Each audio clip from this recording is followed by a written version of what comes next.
여러분 안녕하십니까? BTV 뉴스입니다. 먼저 이 시각 주요 뉴스입니다.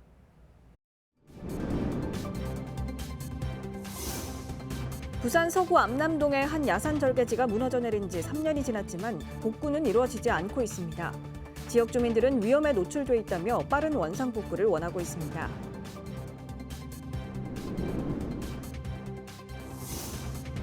다자녀 교육 지원 포인트 대상자나 대중교통 우수 이용자, 착한 가격 업소 이용자를 대상으로 월 30만 원 한도 내에서 동백전 캐시백이 5% 추가 지급됩니다.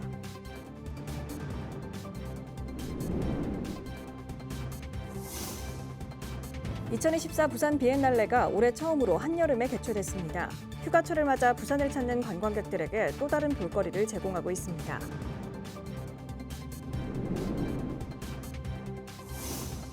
부산참여연대가 외유성 해외 출장에 업무 추진비까지 쓴 서구의회를 대상으로 공익감사 청구에 나섰습니다. 그동안 방만하게 집행되고 있는 업무 추진비의 고삐를 잴 수 있을지 주목됩니다.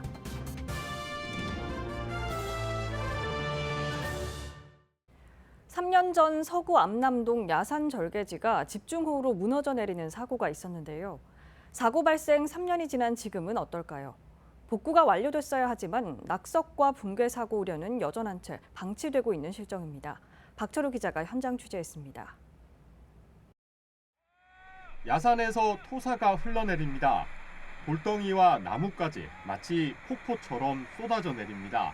지난 2021년 서구 암남동의 한 야산에서 발생한 절개지 붕괴 사고 모습.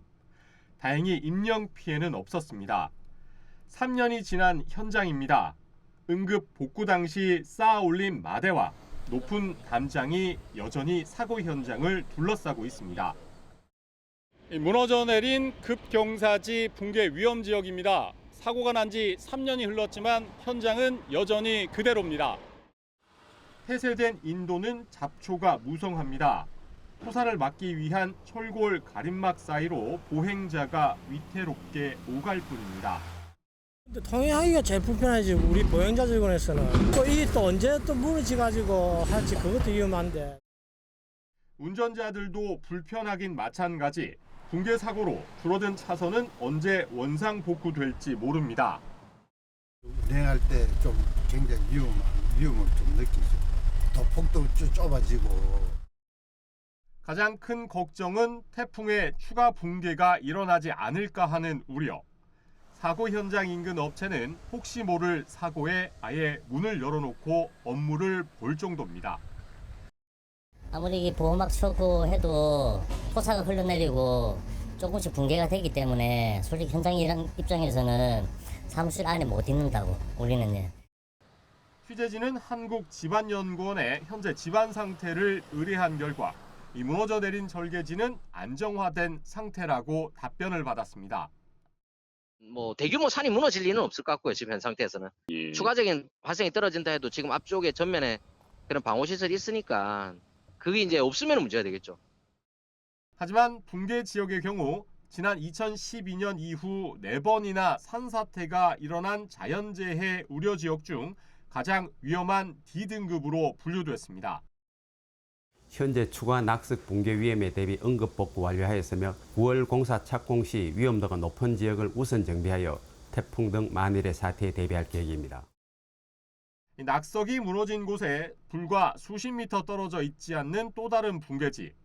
이곳 역시 추가 붕괴 위험을 대비해 마대가 높게 쌓여 있습니다. 추가 유실을 막아줄 응급 복구 시설만 설치했다가 얼마 전 복구 공사가 시작됐습니다. 공사가 빠르게 진행되지 못한 건 이 절개지가 사유지이기 때문입니다. 차량 파손도 일어나고 그다음에 붕괴 직전이고 해서 그걸 서로 방치하면 거기가 도로가잖아요. 좀 대형 사고 날 확률이 있고 해서 저희가 그냥 서구청에 그러면 그렇게 하겠다. 올해 장마는 다행히 추가 피해 없이 넘겼지만 태풍이 지나갈 경우 낙석이나 붕괴 사고가 우려되는 만큼 인근 업체 종사자와 주민들의 불안은 계속될 수밖에 없습니다. BTV 뉴스 박철우입니다. 부산 지역 화폐인 동백전의 환급 혜택이 늘어납니다. 다자녀 교육 지원 포인트 대상자나 대중교통 우수 이용자, 착한 가격 업소 이용자를 대상으로 월 30만 원 한도 내에서 5% 추가 지급합니다. QR코드 결제 시 최대 25%까지 혜택을 볼 수 있는데 동백플러스 가맹점 확대와 홍보는 여전히 과제입니다. 박지한 기자입니다. 동백전 추가 5% 캐시백 대상자는 착한 가격업소 이용자와 다자녀 교육 지원 포인트 수령자, 월 3만 원 이상 동백패스 이용자입니다. 착한 가격업소의 경우 카드와 QR 결제 모두 가능하고 중복 대상일 경우 한 가지만 받을 수 있습니다. 8월 16일부터 올 연말까지 최대 환급 혜택은 25%까지 늘어납니다. 다자녀 교육 지원 포인트 수령자가 10% 할인 동백 플러스 가맹점에서 QR로 30만 원을 결제하면 7만 5천 원의 혜택을 볼 수 있습니다. 다자녀나 대중교통을 이용하시는 분들 대중교통 이용료 제고를 위해서 일단 하는 게 있고요. QR 결제를 하게 되면 소상공인들에게 카드 수수료 부분이 없기 때문에 그다음에 정산이 이제 카드 결제에 비하면 QR 결제는 정산이 다음 날 바로 되기 때문에 소상공인 분들한테 좀 이득이 되는 부분이 있어가지고 관건은 동백 플러스 가맹점 확대와 QR 결제 등의 홍보입니다. 현재 부산의 동백전 가맹점은 14만여 개, 동백 플러스 가맹점은 1% 수준인 1,300여 개에 불과합니다. 동백 플러스 가맹점은 3에서 10%의 자체 할인을 하고 시에서 3%의 추가 캐시백을 지원하는 제도입니다. 플러스 이제 얘기하시고 이제 QR이나 이제 그걸로 결제하시는 분들인데 그렇게 많지는 않고 뭐 10명 중에 1명 정도. 저희들 소상공인 입장에서도 이제 뭐 카드 수수료 이런 게 없는 상황이 오히려 저희들한테 이득이기 때문에 좀 많이 홍보나 좀 알기 쉽게 좀 설명을 이제 고객들한테 이제 알려주시는 방법을 조금 생각해 주시면 더 많이 이루어지고 그러지 않을까 싶습니다. 시는 착한 가격업소의 접근성을 높이기 위해 동백전 앱에서 위치 기반 지도 정보 서비스를 제공하기로 했습니다. BTV 뉴스 박지한입니다. 2024 부산 비엔날레가 올해 처음으로 한여름에 개최됐는데요. 휴가철을 맞아 부산을 찾는 관광객들에게 또 다른 볼거리를 제공하고 있습니다. 16일 개막해 2달여간의 대장정에 들어간 부산 비엔날레 현장을 김윤정 기자가 다녀왔습니다. 잔디 위에 세워진 알록달록한 카라반에 이끌려 내부를 들여다보니 하원인 듯 식물들로 가득합니다. 캠핑장에 어울릴 듯한 설치 작품이 부산 현대미술관 야외광장에 전시됐습니다. 로비에 들어서자 높이 8m에 달하는 송신탑 모양의 대나무 구조물이 시선을 사로잡습니다. 구조물에 매달린 빈티지 스피커를 통해 끊임없이 새로운 소리가 들려옵니다. 라디오 문화와 농업의 관계를 탐구한 설치 작품입니다. 로비를 지나 전시장으로 들어서면 불안한 듯 평온하기도 한 작품. 물을 토해내며 간신히 떠있는 여성 나한의 모습이 발버둥 치며 살아가지만 매일 조금씩 깨닫는 우리의 모습과 닮은 듯합니다. 2년에 한 번 열리는 2024 부산 비엔날레가 10월 20일까지 2달여간의 항해를 시작했습니다. 부산 현대미술관을 비롯해 부산 근현대 역사관의 금고미술관과 한성 1918, 원도심 주택 초량제 등 모두 4개 전시장에서 열립니다. 36개국 62개 팀 작가 78명의 작품 300여 점을 선보였습니다. 여름에 부산을 방문하는 많은 방문객들도 함께 이 비엔날레를 즐길 수 있도록 고안을 준비를 했습니다. 특히 이번 비엔날레 주제는 어둠에서 보기이고요. 지금 혼란스러운 세상 속에서 앞으로 우리가 어떤 방식으로 대안적인 미래를 상상할 것인지를 질문하는 전시입니다. 악기 제작, 의사, 교사, 혹은 학제 연구자 등등 해서 정말 흥미로운 백그라운드를 가진 작가들이 이번 주제를 해석하고 또 멋진 작품들을 출품하고 있습니다.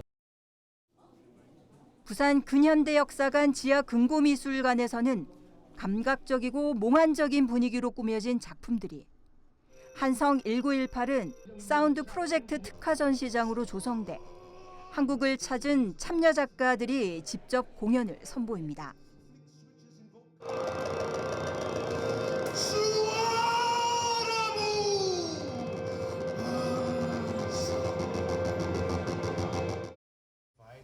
공동 전시 감독인 베라 메이와 필립 피로트는 이번 전시 주제 어둠에서 보기란 여러 문화와 배경의 사람들이 섞여서 소통하고 생활하는 모습이 부산과 닮았다고 표현했습니다.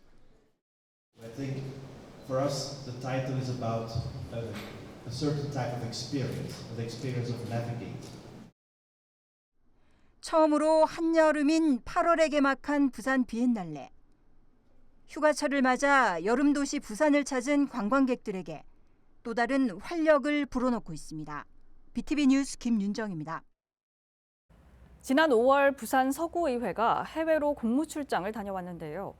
부산 시민단체가 외유성 해외 출장도 모자라 업무 추진비까지 쓴 서구의회를 대상으로 공익감사 청구에 나섰습니다. 박철우 기자입니다. 부산 서구의회.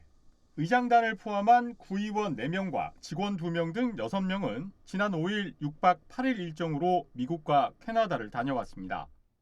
출장 계획서를 살펴보니 자유의 여신상, 나이아가라 폭포 등 대부분 관광 명소를 돌아보는 일정, 1인당 450만 원씩 모두 2,700여만 원의 예산을 썼습니다. 모두 주민 혈세입니다. 서구의회 합. 부산 시민단체가 외유성 해외 출장 논란이 일었던 서구의회를 대상으로 공익감사 청구 기자회견을 열었습니다. 혈세 낭비, 관광여행, 공무원 출장 중단하라! 부산 참여연대는 혈세로 간 공무상 해외 출장도 모자라 현지에서 업무 추진비까지 사용한 점도 지적했습니다. 오해 사문과와 함께 이렇게 업추비를 사용한 것들에 대한 그 사실들을 만약에 국민들이 안다면 정말 분노하고 기초의회가 과연 필요한 것인가. 입수한 업무 추진비 사용 명세를 살펴보면 의장단과 상임위원장들은 공무국외 출장 기간 4차례 토론 간담회를 진행하면서 100만 원이 넘는 업무 추진비를 사용했습니다.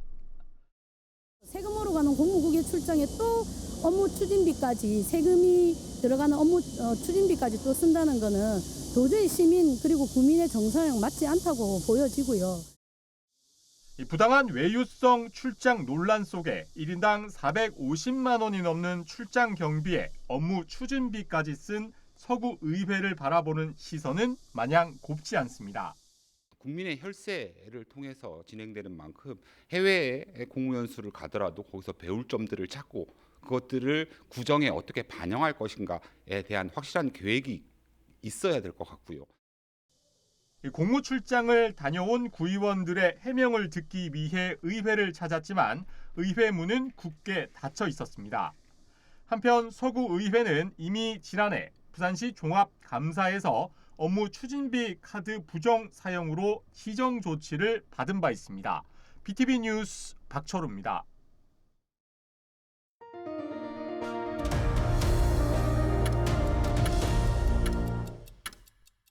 요즘 온라인 SNS를 통해 고수익 아르바이트를 소개하는 광고가 적지 않죠.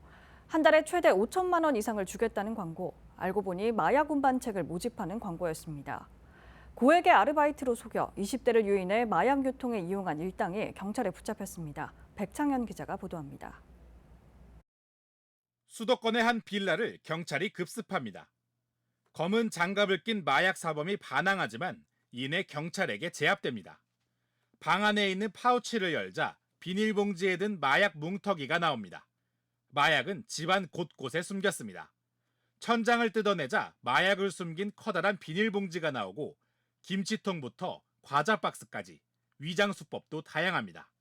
심지어 차량 트렁크에 담겨있던 반찬통에도 마약이 발견됩니다. 수원 중부경찰서는 태국과 베트남 마약 조직과 연계해 국내에 마약을 유통한 마약사범 86명을 검거하고 34명을 구속했다고 밝혔습니다. 이들은 특히 마약을 밀수하고 팔기 위해 고수익 알바를 미끼로 밀수책과 운반책을 모집한 것으로 드러났습니다. 검거된 일당이 SNS를 통해 퍼뜨린 아르바이트 안내 문자입니다. 드라퍼, 지게를 모집한다며 한 달만 일하면 월급을 5천만 원 이상 받을 수 있다고 소개합니다. 드라퍼는 마약 운반책, 지게는 마약 밀수책을 뜻하는 은어입니다. 이들은 SNS를 통해 모집된 밀수책과 판매책에 속칭 충성 맹세를 하도록 강요하기도 했습니다. 저의 신상과 저희 가족의 모든 신상을 마약 밀수에 사용하는 데 동의합니다. 이렇게 모집된 밀수책들은 해외 범죄 조직의 지시를 받아 직접 해외에 출국해 마약을 건네받고 생리대나 속옷 등에 마약을 숨겨 밀수를 하기도 했습니다. 텔레그램 등 SNS상에 큰돈을 벌 수 있다는 고액 알바를 빙자한 광고는 대부분 범죄에 연루되어 있고, 특히 마약 거래 광고를 보게 되면 절대 유혹에 넘어가지 마시고 수사기관에 신고해 주시기를 부탁드립니다. 또 운반책들은 인적이 드문 주택가나 야산, 공원의 무너진 벽 뒤 등에 마약을 숨기는 통칭 던지기 수법으로 마약을 팔기도 한 것으로 확인됐습니다. 경찰은 고액 알바로 위장해 광고를 하거나 SNS를 통해 유인하는 경우가 많다며 각별히 유의해 줄 것을 당부했습니다. BTV 뉴스 백창희입니다. 부산시교육청은 8월 19일부터 22일까지 국가 비상사태에 대비한 2024년도 일지연습을 실시합니다. 훈련 기간 중 시교육청은 매일 오전 종합상황실에서 상황보고회와 전시 주요 현안 토의를 진행하고 교육지원청에서는 학교 재배치 훈련을 실시합니다. 22일 민방공 대피 훈련 때는 교육청 내 전 직원을 대상으로 북한 핵미사일 공격에 대비한 비상시 국민행동요령을 교육할 예정입니다. 부산교육역사관은 오는 28일부터 12월까지 매월 마지막 주 수요일 오후 2시 학생과 일반 시민 30명을 대상으로 역사관에서 만나는 수요 명화를 운영합니다. 역사관은 영화 미나리를 시작으로 자산어보와 말모이, 마당을 나온 암탉 등을 차례로 제공할 예정입니다. 관람 신청은 8월 20일 오전 9시부터 부산시 교육청 통합예약 포털을 통해 선착순으로 신청하면 됩니다. 인천의 한 중학교 교사가 아동학대 혐의로 수사를 받고 있습니다. 그런데 학생 편에서 증언했던 같은 반 친구들이 수사 과정에서 증언을 번복하면서 논란이 커지고 있습니다. 교원단체는 고소를 당한 교사가 허위 증거로 수사를 받고 있다며 엄정 수사를 촉구하고 나섰습니다. 김지영 기자입니다. 사건의 시작은 지난해 11월입니다. 중학생 A양의 부모는 지난해 담임교사가 딸에게 소리를 지르는 등 정서적 학대를 했다며 아동학대 혐의로 경찰에 고소했습니다. 같은 반 아이들의 증언도 증거자료로 제출했습니다. 이 사건은 경찰과 검찰 수사를 거쳐 지난 5월 아동보호 사건으로 인천 가정법원에 송치됐습니다. 하지만 이후 당시 증언에 참여한 학생들은 허위 증언이었다며 교사에게 사과했고 수사기관에 사실 확인서까지 제출했습니다. 신고 초기 학생들의 진술은 아동학대 신고 접수 후에 선생님께 죄송하다며 수정되었습니다. 학생, 동료 교사, 학부모로부터 존경을 받는 분이 허위 증거 아동학대 신고로 고통을 받아야 하는 이 현실이 너무나도 가슴이 아플 뿐입니다. 결국 법원으로 송치됐던 이 사건은 지난달 보안 수사를 이유로 다시 경찰로 넘어왔습니다. 동료 교사 8천여 명은 경찰에 엄정 수사를 촉구하는 탄원서를 제출했습니다. 서희초 교사 사망 사건 이후 교권 5법이 제정됐지만 현장 교사들은 여전히 악성 민원과 싸우고 있다는 지적입니다. 교사를 상대로 한 아동학대 신고는 증가하고 있는데 신고의 실제 기소 비율은 1%에 지나지 않습니다. 하지만 무혐의 처분 결과가 나올 때까지 교사들은 정신적, 육체적으로 황폐해져 버리고 삶의 의욕도 가르칠 용기도 모두 잃어버리고 맙니다. 사건 당사자인 교사도 마이크 앞에 섰습니다. 더 이상 교육 현장에서 비슷한 일이 반복되지 않기를 바란다며 교육 당국에 대책을 요구했습니다. 양심과 사명을 갖고 생활지도를 합니다.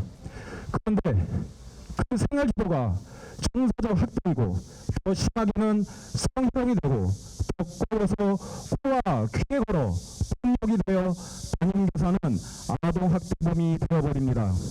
교사는 어떻게 하면 살 수 있습니까? 국회, 교육부, 교육청 대답을 부탁드립니다.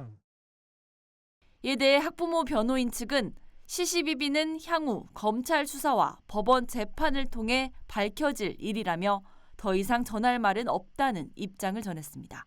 BTV 뉴스 김지연입니다. 최근 인천 아파트 지하주차장 전기차 화재 사고의 후폭풍이 거세지고 있습니다. 부산의 경우 지난해 부산시의회에서 관련 조례가 발의됐지만 상위법이 없어 무용지물이라는 목소리가 나오고 있습니다. 송태훈 기자의 보도입니다. 지난 1일 인천의 한 아파트 지하 주차장에서 발생한 전기차 화재 사고. 차량 70여 대가 전소되고 입주민들이 대피하는 등 피해도 컸습니다. 현장에서는 안전을 우려하는 목소리와 제도적 보완이 필요하다는 의견이 계속되고 있습니다. 또 이제 여름이다 보니까 또 이제 뭐 핸드폰 같은 것도 뭐 발열 이렇게 되고 하면 그 폭발 위험이 있고 한데 차도 맨날 이렇게 좀 장시간 햇빛 밑에 세워놓으면 혹시나 그러지 않을까 하면서 그냥 한 번씩 계속 좀 그냥 일반 차량 같은 경우에 신경 안 쓰는 것 같은데 전기차는 좀 신경이 좀 쓰이는 것 같습니다. 전기차 화재 관련법은 지난 21대 국회에서 발의됐지만 여야 대립으로 논의도 못한 채 폐기됐습니다. 그런데 이와 별개로 부산시의회에서는 이미 지난해 5월 전국 최초로 관련 조례안이 만들어졌습니다. 방화벽과 물막이 판 등 안전시설에 대한 세부적인 설치 기준 마련과 소방차 접근성 향상을 위한 주차장 지상 설치 등이 골자입니다. 문제는 관련 조례가 있음에도 불구하고 이를 실질적으로 행할 수 있는 상위법이 없다는 겁니다. 1년 정도 흘러가고 있고 그래서 이제 그게 상위법이 우리가 사실상 없다 보니까 조례에서는 여러 가지 사안을 담아놨지만은 그게 건축법하고 이런 부분 때문에 실행이 안 되고 있었어요. 때문에 안재곤 의원을 비롯한 부산시의원 10여 명은 법률 개정안 촉구 건의안을 정부와 국회 등에 제출할 방침입니다. 화재가 발생하고 이랬을 때 안전하게 소화를 할 수 있는 이런 시스템을 구축하는 게 이 주 목적에 대한 건의안입니다. 그래서 이제 앞으로 우리 시민들의 안전을 위해서는 이런 게 법으로 강제가 돼야 되고. 한 번 발생하면 대형 사고로 이어지는 전기차 화재. 지방의회가 한 발 앞서 안전을 위한 조례를 발의했음에도 불구하고 상위법의 부재가 발목을 잡고 있습니다. HCN 뉴스 송태웅입니다.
이상으로 BTV 뉴스를 마칩니다. 시청자에게 힘이 되는 뉴스로 다시 찾아뵙겠습니다. 고맙습니다. 채널 BTV